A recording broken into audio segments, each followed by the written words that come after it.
The asymmetrical horror genre has been one with a very rocky history.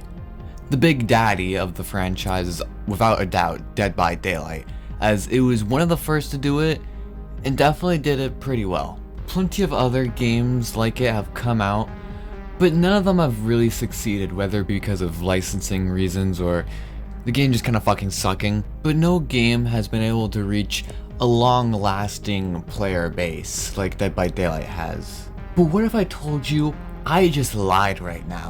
There are asymmetrical horror games currently out there that are doing just as good, if not even better than Dead by Daylight right now.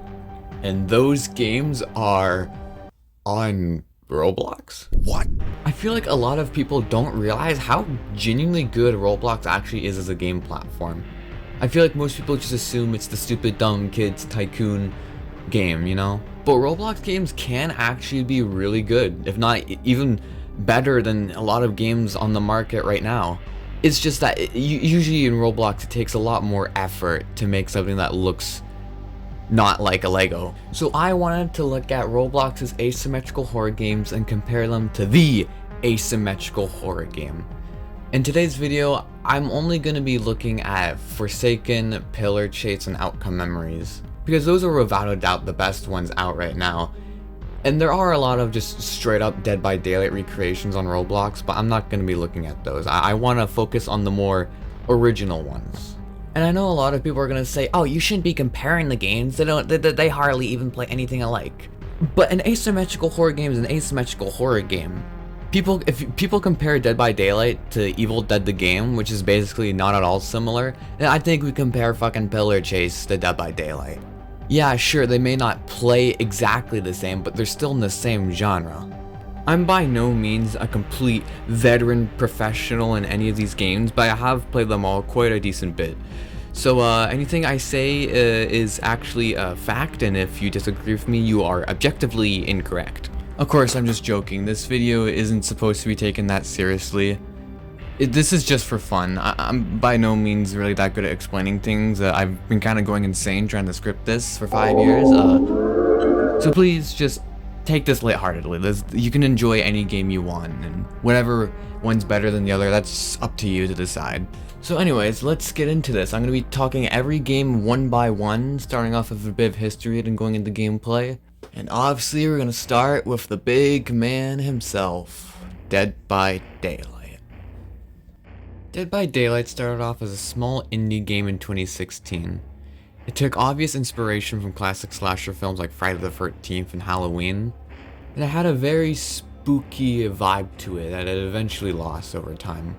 From what I know, the game was already doing pretty well at the time, but its popularity skyrocketed thanks to one thing.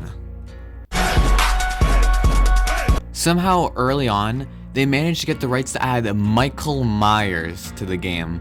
It was just the first of many iconic horror characters to come to the game. As from here on out, the game started slowly snowballing from being a horrific, endless series of trials of murder to Fortnite with horror characters. This has been very controversial in the Dead by Daylight community, as some love the idea of a horror hall of fame while others prefer the more original characters and ideas. Me personally, it's a matter if I prefer to play as fucking Pyramid Head or a angry teenager, so I do usually prefer the licensed characters, but I do still love some of the Dead by Daylight original characters.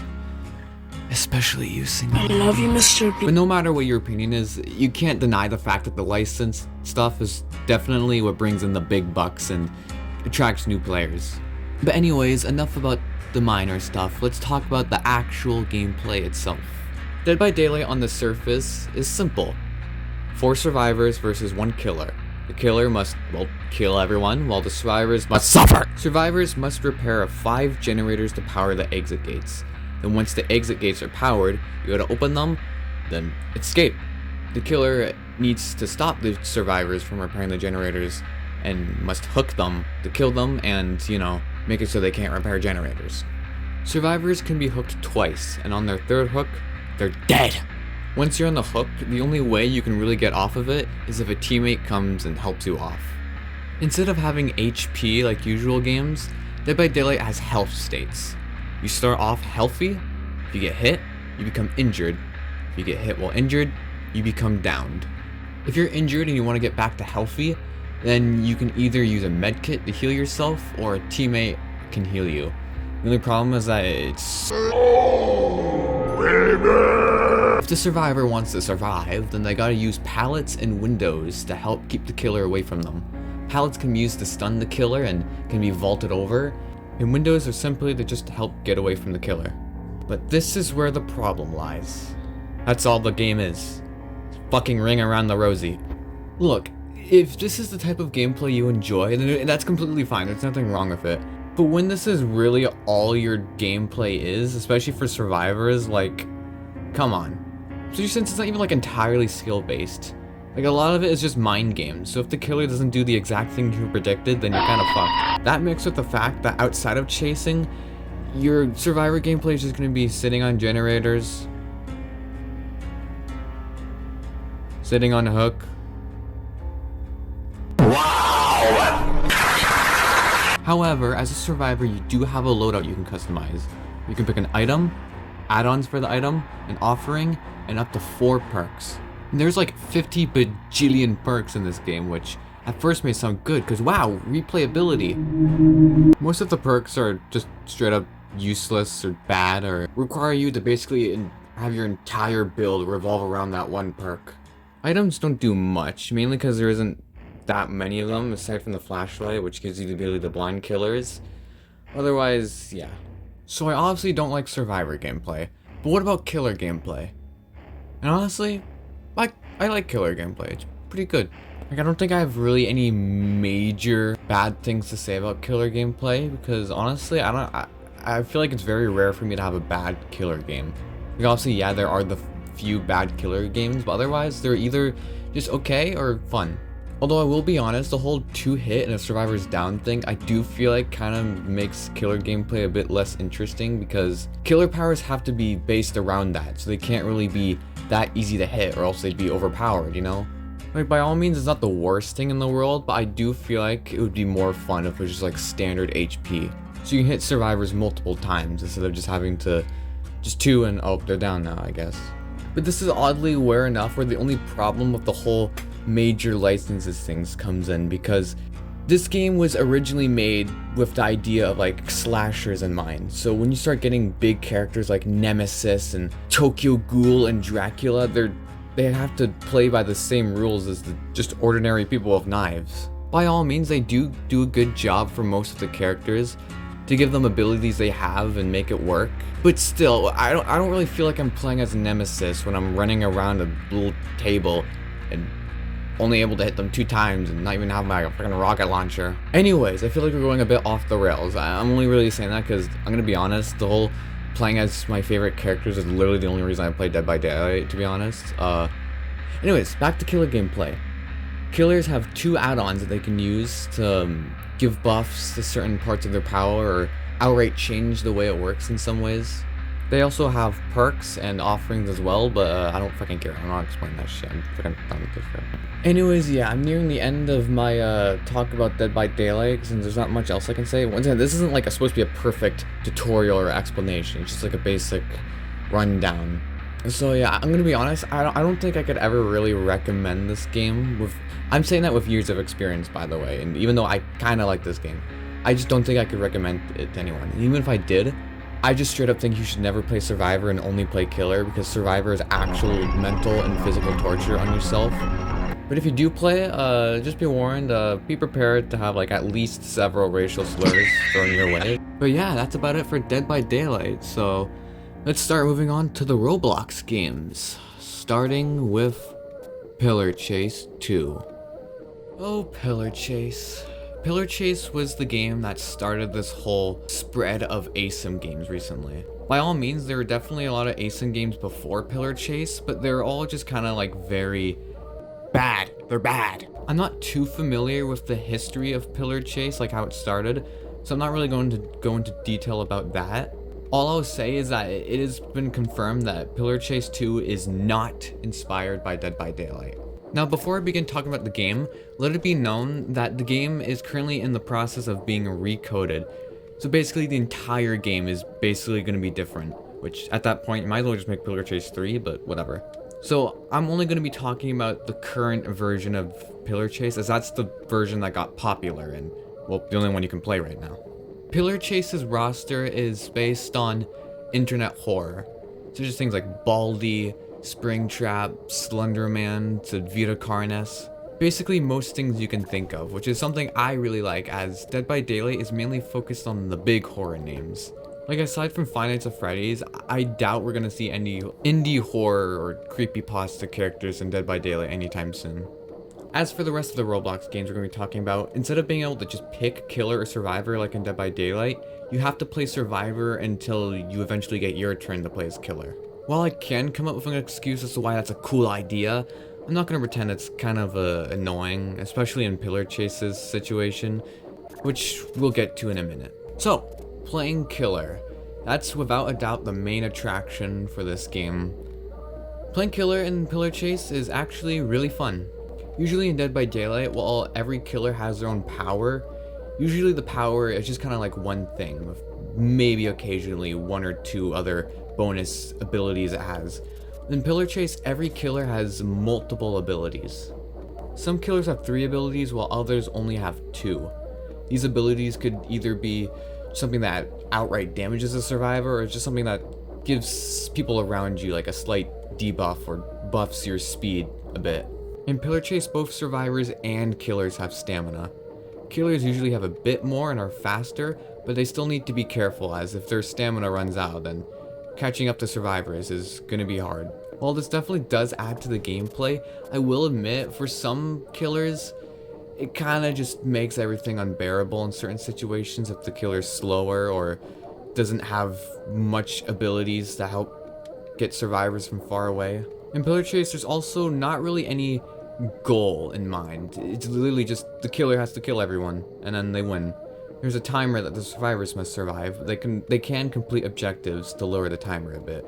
And speaking of survivors, oh boy, this is where the game falls a little. When Pillar Chase first came out, survivor gameplay quite literally had just nothing except running. Of course, there were flashlights and medkits, which, well, when you're in a chase, they don't really do anything. The only thing there really was Stefano, which increased your speed, which definitely did help, but it was also like really rare, and that kind of still just running away. Running around!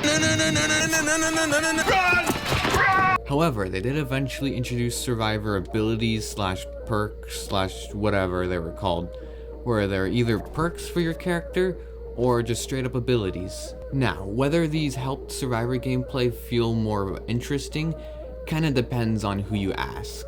And that's because survivor abilities didn't really do much. They're either just mini perks that give slight benefits, or they had such major downsides that the cons outweighed the pros. By all means, there were situations where abilities without a doubt definitely did help you. But those are just situations. It's not going to be all the time that they're guaranteed to help you get out of a chase or make the chase that much longer. But is Survivor and Pillar Chase more fun than Survivor and Dead by Daylight?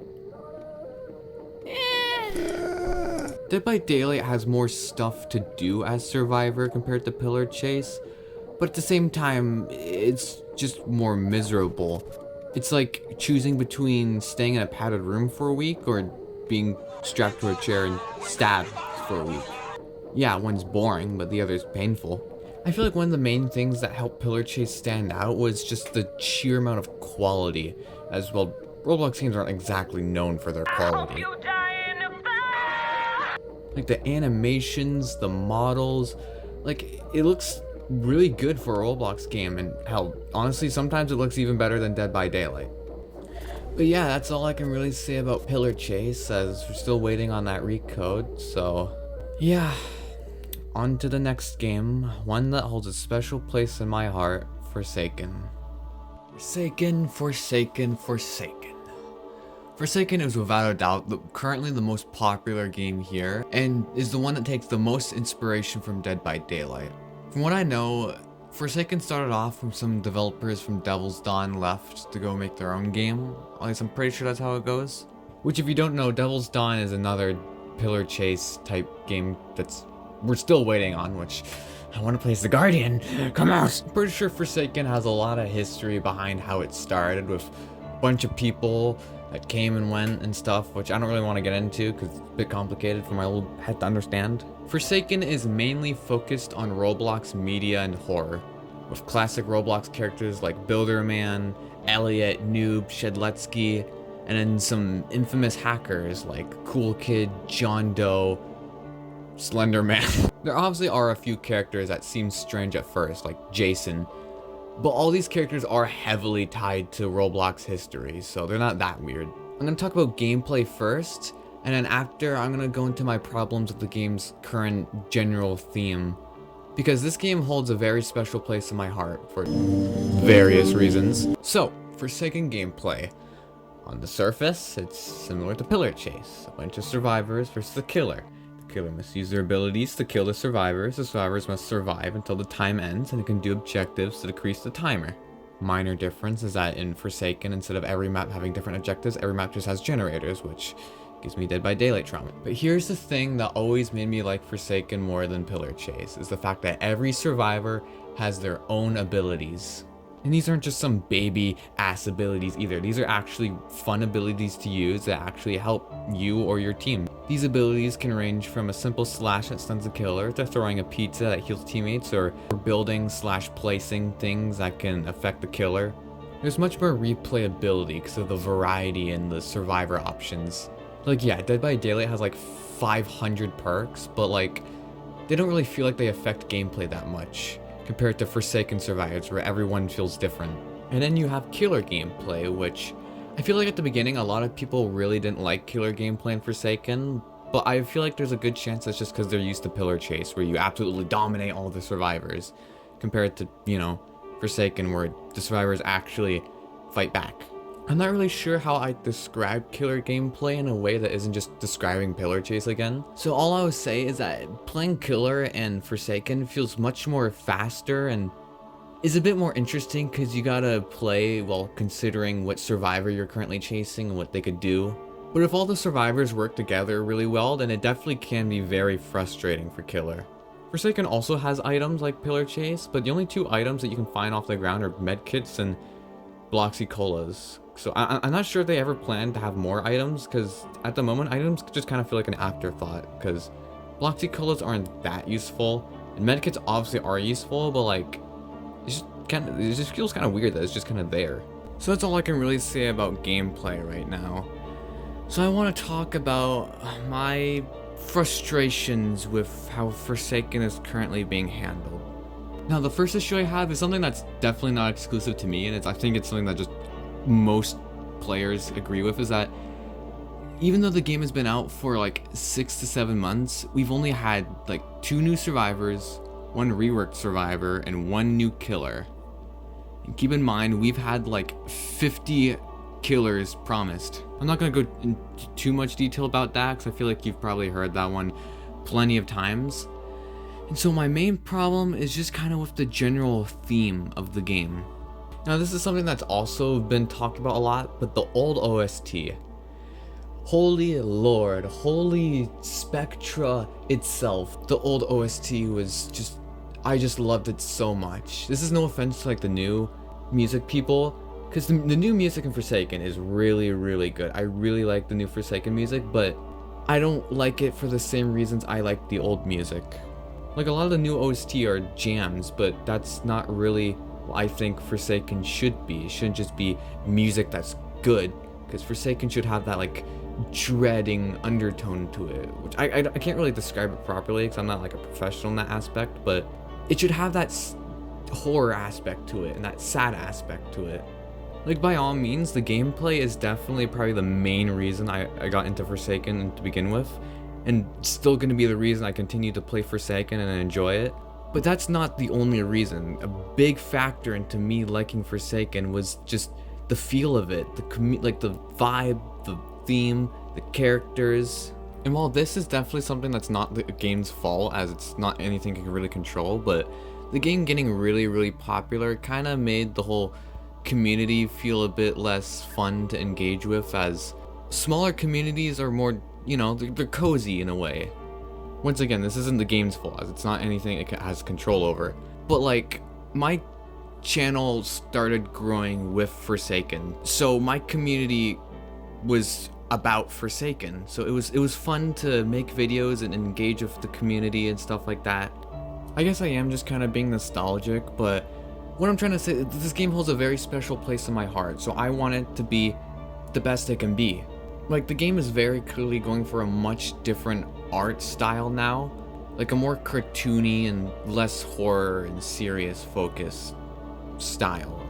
At least that's what it seems like. Like, compare Jason to Slasher. Like, you cannot tell me there's a big difference there.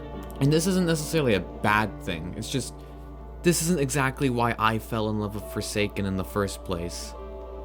But anyways, yeah, I guess that's the end of me venting. I just really wanted to get that off my chest, so sorry about that.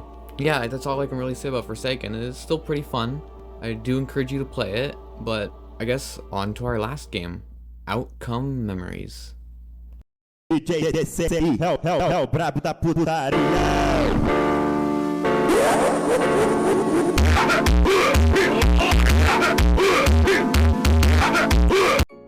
Outcome Memories is the most recent ASYM game here to release. It's, as of recording this, only a few weeks old. And on paper, I know it sounds a little dumb, an ASYM game about Sonic.exe. But believe me, it is the most high quality game here. Even more high quality than Pillar Chase 2, at least in my opinion. So, on paper, this seems like it's just going to be like another Forsaken, where survivors have abilities, they must use those abilities to either keep the killer away from them or help their teammates, and they must survive the timer. But there are quite a few differences. The first and main one is that there can only be one of each survivor, meaning that if someone picks Sonic before you, well then you gotta play someone else. Which can be annoying, but I do think it is kind of for the better. As not only is it easier to balance, so there isn't just like 5 Knuckles all going to punch the killer, but it also encourages you to play more characters sometimes, instead of just maining the same character every single round. Unlike Forsaken, Pillar Chase, and Dead by Daylight, you can jump in this game. Jumping doesn't really help avoid the killer's hitbox, because I'm pretty sure it's pretty tall, but you can like jump up ledges and stuff, which does make being chased a lot more interesting. And when you lose all your HP, you get downed instead of just dying. The second time you lose all your HP, then you are fully dead, but it is kind of similar to Dead by Daylight with the whole downed feature. But that's all about Survivor, and now we gotta talk about Killer. And Outcome Memories probably has the most unique killer gameplay, in the sense that it fucking sucks! At the moment, Outcome Memories only has one killer, so I can actually just describe all their abilities one by one. The first one is Invisibility, which you will not guess what this one does, dude. When you get close to Survivor, it highlights them, and you have the option to teleport close to them. Next ability is God's Trickery, where you'll slowly fade away, then teleport to someone. I don't know if it's just random or what. On the Survivor screen, there's like a little clone behind them that has a different color, and depending on that color, there's something different you need to do to avoid getting hit. Like, if it's black, you need to jump. If it's red, you need to do something. And if they get hit, then it like reverses their controls and like makes their screen all jumbly. Next is Charge, where you'll flicker like 2 times and start flying. If you grab a survivor, you start choking them, or if it's Metal Sonic, you start stomping on their head, slowly dealing damage, and they have to play like Friday Night Funkin' to get out of it. The only ways to get out of it is if they do that long enough, or if somebody comes up and stuns you. The final ability is Rage Mode, which you cannot use at the beginning. You need to be stunned a certain amount of times in order to unlock it. Once you use it, you get like a speed and damage boost, and the timer just freezes. If the escape ring is active, then that gets blocked, which, come to think of it, I kind of forgot to mention earlier that once the timer reaches a certain point and a ring appears that survivors must use to escape. Whoopsies! During Rage Mode, you cannot use God's Trickery, and Invisibility only highlights everyone instead of turning you invisible. And yep, that's 2011X's abilities, and honestly, they aren't really fun at all to use. Like, one just simply turns you invisible, one just teleports you to someone, and the only one that's really interesting to use is Charge, which even then, once you actually do grab somebody, then, well, you just kind of have to sit there. So while I do think the abilities for the only killer is kind of the main reason why killer isn't really fun right now, it is due to the fact that stuns are absolutely horrible in this game. Like, half the cast are stunners. And while you do get a little bit of stun immunity after a stun, still, sometimes you can get like stunned like 50 times in like the span of 2 minutes, and it's really annoying. But yeah, that's basically all I have to say about Outcome Memories. There isn't too much for me to say, as a lot of the stuff is just kind of re-describing what I've already have before, and once again, the game like just came out, so there isn't too much at the moment. But yeah, it's about time we start putting the lid on this video. So yeah, that's the end of the video. I definitely didn't explain some things that well in every game, so this game, don't take this video too seriously. It's purely just for fun. This isn't trying to like compare all the games and say this one's better than the other, because at the end of the day, that's purely subjective. Like, this video is pretty much just my opinion. So yeah, there's only one asymmetrical horror game that is without a doubt better than the others. It's Midnight Fears.